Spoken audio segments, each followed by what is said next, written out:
everyone. Welcome to another interview session with Everything Horror Podcast. My name is Stacy Cox, and I am your host this evening. We have a special guest joining us today. He is the creator of Snow White Zombie Apocalypse, Brenton Lengel.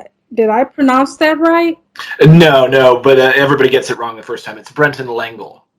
Thank you so much for correcting me, and thank you so much for taking the time to meet with me today. Yeah, no problem. I'm really excited. So I am engrossed with Snow White Zombie Apocalypse, of course, as you can tell. Two of my favorite things to watch is Disney and horror. Please tell me, how did you come up with the story for Snow White Zombie Apocalypse?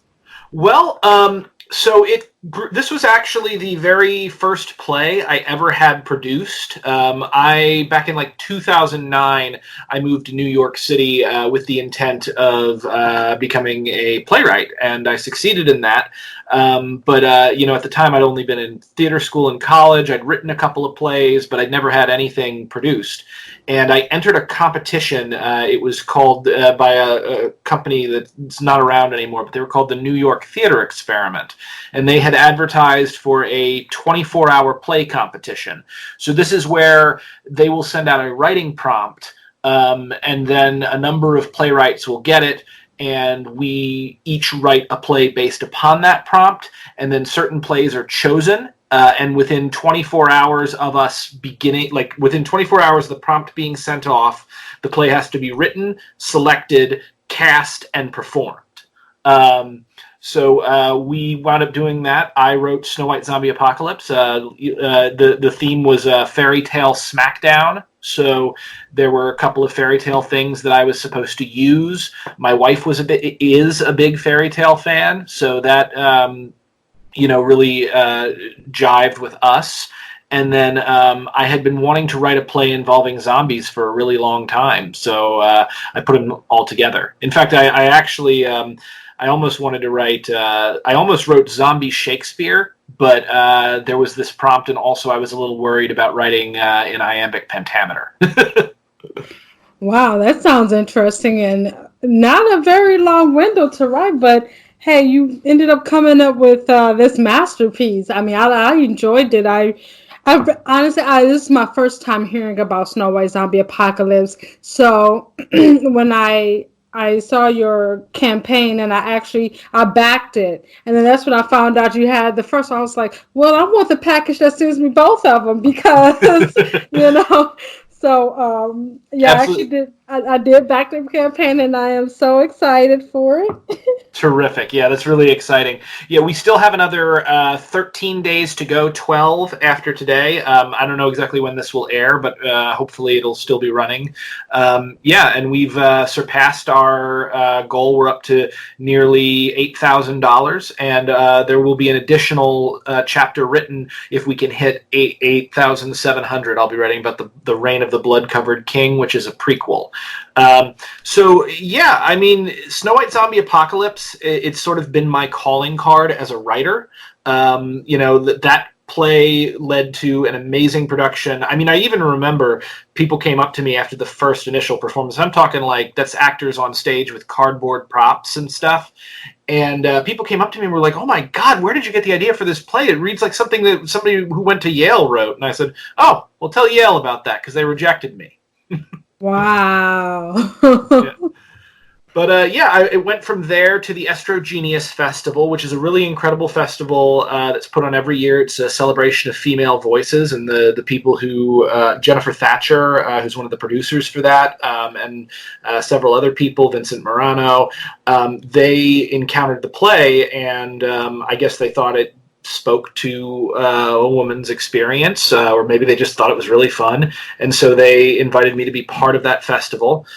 We were produced in the 10-minute format by director Lita Tremblay, and she, like, that was kind of like one of the perfect productions. Like, the 10-minute version of Snow White Zombie Apocalypse is pretty much exactly what you got in the comic book in the issue number 1. And then a little while later, after that play had been such a success, I expanded it from Snow White Zombie was the original title to Snow White Zombie Apocalypse to differentiate it. And that's the longer story that premiered in the New York Fringe Festival in 2011. And that was produced by State of Play Productions, Inc., which is my theater company. They've brought a number of my work to the stage, and I've got some really great people. Michelle Concha and Adam Lafacci are two of the other major members of this, as well as Jessica Crean.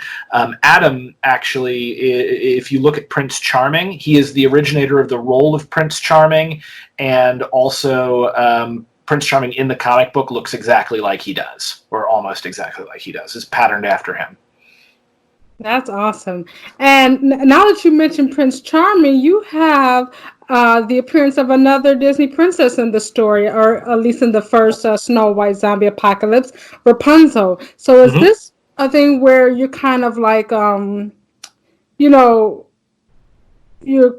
I'm riffing on Disney. But also just like bringing in different characters from different backgrounds. So it's not really all just about like Snow White. It's about other Disney characters and everything as well. Is that what's going on here? Yeah, you could consider it the fairy tale comic universe. Okay. I sort of see the world of Snow White Zombie Apocalypse as if all fairy tales and probably some mythology, but mostly fairy tales, simultaneously exist within a world together.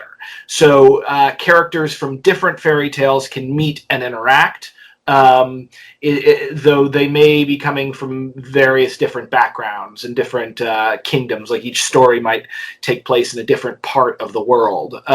Snow White in this is Chinese. Rapunzel is Spanish Moroccan. The prince was originally written to be Germanic, but Adam Lafacci is Spanish, so he's taken on a very Spanish character to like the way the guy is drawn. And I intend to continue to expand that out as we get further and further into mythology. So you'll find that certain characters from the same story may have similarities to others, but also there's multiple versions of the story, and you will find even multiple versions of the same character, since these are stories that humans have been telling for centuries, if not longer. Yeah, I can definitely see that, and actually just seeing kind of like the interaction with Snow White and with Rapunzel, and then with Prince Charming. I'm like, wow, this here is like, wait, this is kind of taking like a more like down to earth approach, if you will, because you think about the Disney movies and then you think about this, you're like, wow, that's not how it happened in the movie. So I can see what's going on here, but it's actually really great. And so yeah, I really enjoy that. I'm glad you do. The interaction, I love that moment when Snow White awakens to Prince Charming's kiss, and Rapunzel is like, "Are you kissing a dead chick?" That and especially because it's come right off of a fight, like a really serious fight for your life.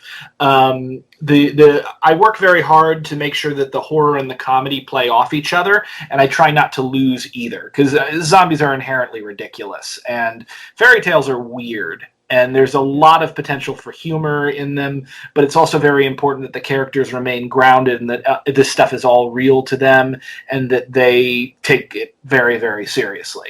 So I think that's kind of the drama that I'm playing with this. Yeah. So let's talk more about the continuation, Snow White Zombie Apocalypse Book 2. You touched on a little bit about it. Can you elaborate on this continuation? Sure. So this next chapter, the first book that you've got, that's drawn by Hyondo Park, who is an absolutely incredible artist, and he is staying on. He's going to be creating a variant cover for us for the second issue. But one of the ideas that we've sort of had about this series from the beginning was that we wanted to explore different artists with it. And I try, because you hear fairy tales from different storytellers. So this next one is going to be drawn by Luana Vecchio of Image Comics. She's absolutely incredible. I'm really, really lucky to have her. And that's the art that's her art, her cover, the new one with the giant in the background, and Prince Charming, Rapunzel, and Snow White all standing in the middle. That will be the cover for the second issue, and she's going to be doing the interiors as well. And then we have a couple of other variant artists that I'm working with, but she's going to be going for at least the next 44 pages. I wanted to try to make this as equal as possible, though, depending upon how the story winds up getting written. We may go with Luana longer or come back to her as well, which is really exciting. Either way, this covers the first book covers about the first 10 minutes of a 2-hour play. The next section right now, and I'm still kind of working with the details on exactly how everything fits on the page, this should cover from the first 10 minutes, potentially up to the 50% mark of the original play, which is really, really exciting. And it's going to introduce a number of new characters. The big ones that we're getting are the Woodsman, who is I have him written as in, quote, built like a wrestler. And he is a practitioner of Kyokushin karate, which I am a black belt in that style. And he is physical. He's a physical powerhouse on par with Rapunzel. In fact, he may even be able to beat Rapunzel in a one-on-one fight. Rapunzel is absolutely incredible, and is a physical powerhouse on her own. I specifically patterned her after Bruce Lee in a lot of ways. So I'm really excited because one of the things that's going to happen in this upcoming story is they're going to fight. We've also got some other fairy tale characters joining us. You're going to see Gretel from Hansel and Gretel. You may find Hansel, but they will both be very different than what most people are going to expect. And we are introducing a new antagonist in this one, a couple new antagonists. There's the blood-covered king, who is sort of lich-like, and he's kind of a controller zombie. We're going to be getting into him, and hopefully very deeply into him if we can hit our goal. There is also the undead giant, which is the giant from Jack and the Beanstalk. He shows up on the cover and in a lot of the art. A lot of the artists got really excited when they heard the description for this guy, so just about everybody wanted to draw him. And he is we get a lot of backstory as to how this plague began, and to what led our characters to encounter Snow White when they did in the first chapter. And spoiler, one of those things involves the giant a la Attack on Titan just absolutely wrecking Prince Charming's castle. Wow. Yeah, so it's. And by the way, I should also add, I just started watching Attack on Titan, so I wasn't pulling from Attack on Titan. I was only vaguely aware of it. But the idea of a giant zombie, it's one of the cooler things out there, and there's only been a couple of people that have done it. I think there was me, Attack on Titan, and Marvel Zombies also did it with Giant Man. And in fact, I think that I may have gotten the idea from Marvel Zombies. Don't tell anyone. Wow, that all sounds so great, and I'm really excited for it. As we all know, when it comes to crowdfunding campaigns, there tends to be some challenges. First of all, congratulations on going well past your funding goal for this. But what were some of the challenges that you faced during this campaign for Snow White Zombie Apocalypse and for this continuation? Right. Well, I mean, the first Snow White Zombie Apocalypse, that one we were able to do without crowdfunding, and I was able to create the initial art, get it picked up by a publisher. Scout Comics published us, and the book was released just this past October. And it got absolutely wonderful. Like, it got a ton of great reviews. We actually got rated as one of the top 50 indie comics of 2019. People kind of they got the book. They're like, "Oh, that's great! I loved it." Now it's gone. I was like, "Wait! There's still a whole series here. What are you talking about?" So, it was my first Kickstarter, and I got a lot of advice from other creators, which was really helpful.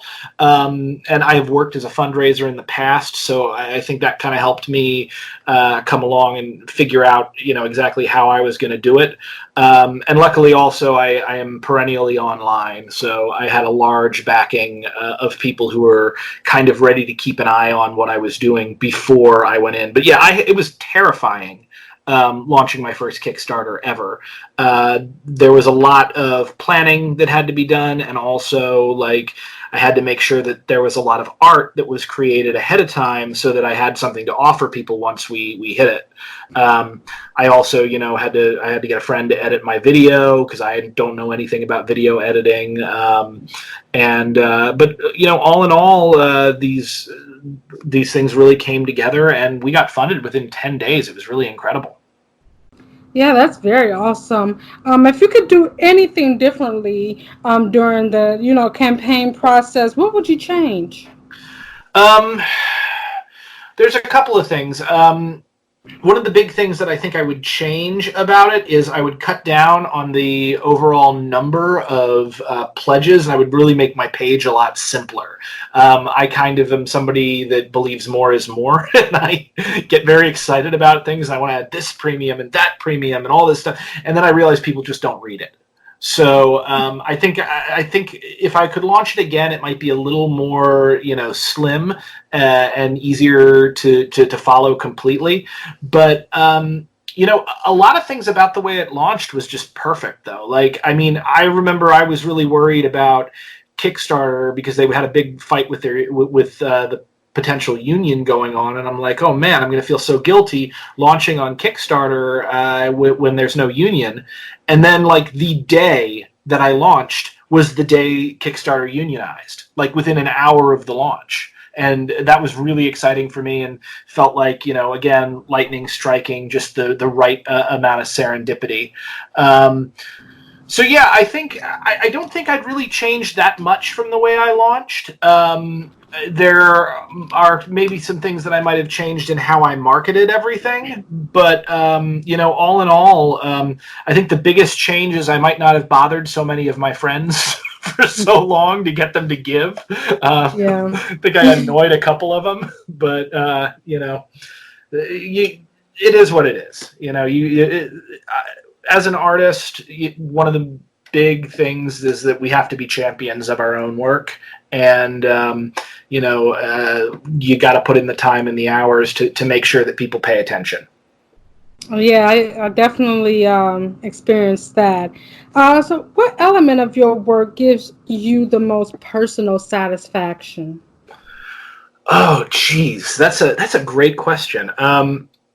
With Snow White Zombie in particular, I think what gives me the most satisfaction is when I encounter a fan who has the exact reaction to what I was creating that I wanted in my head. Like, there's so many times, like, I'm writing Snow White Zombie and this, like, great idea comes to me or something, and I'm like, oh my god, this is going to be so cool. Like, and sometimes, it works out that people experience that moment and love it as much as I do in my head, and other times they're like, what was that? So, one of the great things was that on a recent show, which is Pete's Basement. They do a comic review show, and they had me on for an interview. And they really reacted to the moment in Snow White in the first issue where Rapunzel has done her 1-inch punch and she's broken the big bad wolf's Granny Wolf's ribs, and then out from Granny Wolf, like, a grandma zombie breaks out. Now you've got a 4-armed, 2-headed zombie that you're gonna fight. Like. When I came up with that, I was just like, yes, this is the coolest thing I've ever written. And And then the book was out, and I'm reading the reviews, and I'm like, nobody's mentioning this. What's going on? Was it not cool? Was it just dumb? And then like Pete Spaceman's review came out, and they're like, oh my gosh, when the grandma pops out of the wolf zombie, and I was just like, yes, somebody gets it. Yes, I definitely was not prepared for that. Actually, reading the first issue, it was a few twists in there that I was not prepared for, but it was very enjoyable. I'm glad. I'm really glad. So, for aspiring comic writers, what advice do you have to give as far as the character and story structure and foundation? Well, I mean, I got a lot of advice to give in general. I would say, if you're an aspiring comic writer who has a little bit of money, you can actually pay me to help you out on that. That's one of I have 3 premiums on the Kickstarter, 3 different levels where you can actually get my professional aid. The first one, I give you coverage on one thing that you've written.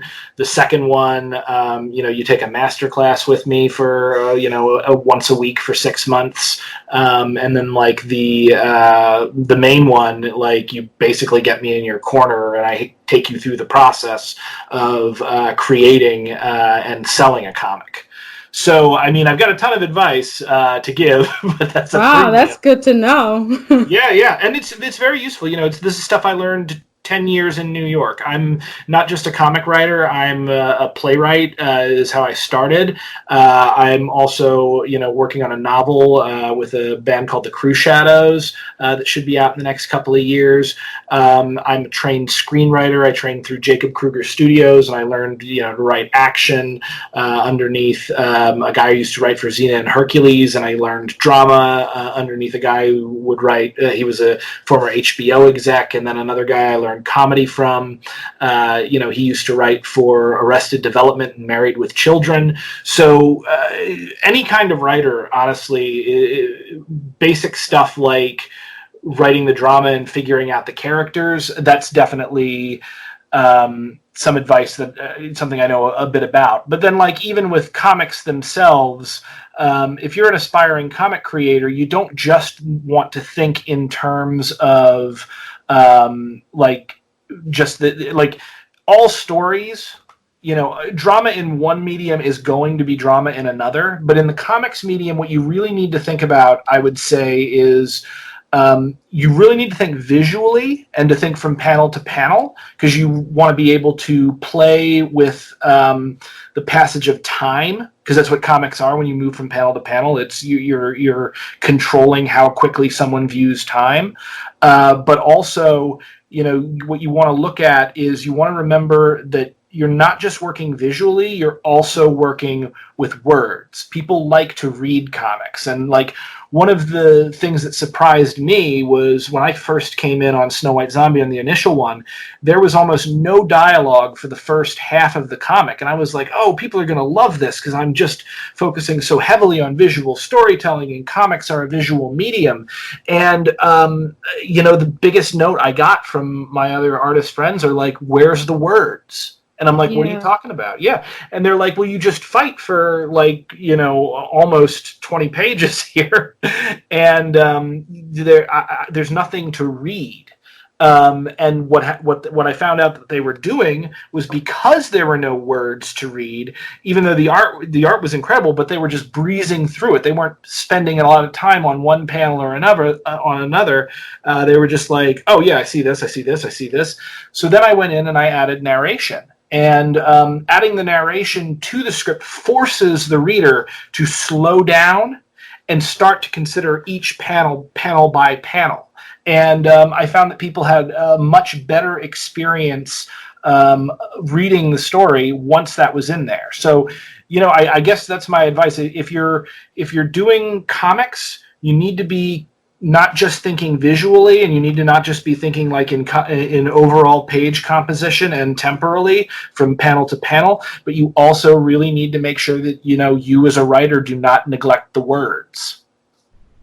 Yes, I can definitely see that because, as I mentioned, I'm not really good at reading comics, and I'm looking at the pictures, and then I'm looking at the narration. I'm like, okay, so well, how do you get to where the pictures telling the story? So me trying to turn my 200 something page novel into a comic, I'm just like, I am so lost. What am I doing here? So yeah, I definitely understand that. I get that. Yeah, I Uh, mean, the thing also is that each medium kind of they like what's dramatic on stage and dramatic in a novel and dramatic in a comic. It's always going to be the same. But you really want to try to pare things down and to utilize the strengths of the medium that you're in as much as possible. Because what works in a comic dramatically does not necessarily work dramatically in a novel or a screenplay or vice versa. So, I mean, I guess the best advice to an aspiring writer is just keep writing and do as much as you can. Like, the big difference between a professional writer and an amateur, to tell you the truth, is professional writers write a lot more bad crap than amateurs do.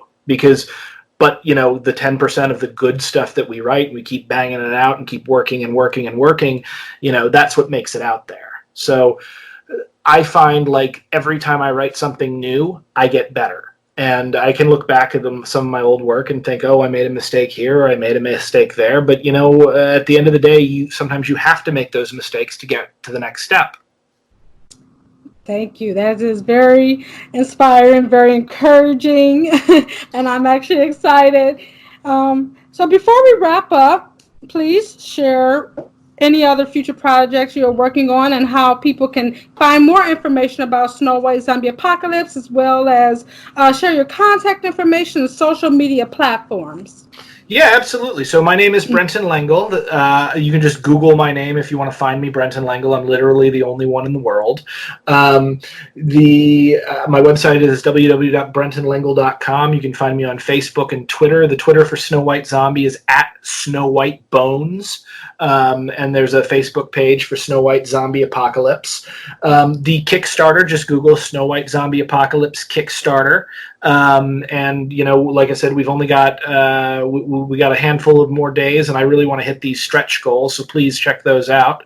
As far as projects that I have coming up, anybody who's interested in cons, they'll find me at Dragon Con in Georgia this coming September, assuming the thing doesn't get shut down for coronavirus. And I will be there like I am every year with the Crew Shadows. They're an incredible band. I highly recommend you check them out. Rogue, the lead singer, in 2005 they beat out Madonna and Beyonce for the #1 dance hit in the world. And me and Rogue, the lead singer, are collaborating on a fantasy novel set in the afterlife that begins when the main character dies, called After All. The Snow White Zombie series will continue, and also I am looking to do a series called NPCs about the lives of non-player characters in role-playing games, and I want to. That originally started out as a web series, and I'm looking to hopefully very soon release that as a comic series, and that one will be more straight-up comedy as opposed to horror comedy. You can also find my dramatic work online. A number of my stuff has been published. The New Play Exchange has a lot of my plays, and I am the author of North to Maine, which is the first play ever about the Appalachian Trail. I'm a AT through hiker. I've walked from Maine to Georgia, so that's if any of your audience is interested in the wilderness or hiking, you can check that out because I'm not saying I'm not nearly as buff as the Woodsman, but he's kind of based on me. Well, all the characters are a little based on me, but him more than others. I'm definitely looking forward to meeting the other characters. The other thing that I wanted to say is if you go on the Kickstarter, there's a lot of really great premiums that you can get. The ones that I'm going to point you in the direction of, you got the Alpha Wolf premium, I think, so you've got copies of the first 2 comics. But, you know, there's also, as I said, my professional services are available. You can get posters. You can buy yourself a cameo in Swaza, either as a character or as an extra, like a zombie or somebody that gets horribly killed. And then, you know, up at the very tip top, I'm a New York State certified wilderness guide. And if you've got the money for it, I will take you and 2 of your friends to Iceland for the adventure of a lifetime through the Icelandic wilderness. And Wow. that's my standout Kickstarter premium. And it's not a joke. I really want people to do it because I want to go back there. I've led 3 hikes along that area. So definitely check that out. Wow, those are all great premiums. This is another session with Everything Horror Podcast. My name is Stacey Cox, and I was your host this evening. I have had the pleasure of being joined by Brenton Lengel. Thank you so much for joining me today. It has been an honor. Absolutely. Thanks very much, Stacey. This was a blast. Everyone have a great evening and stay scary.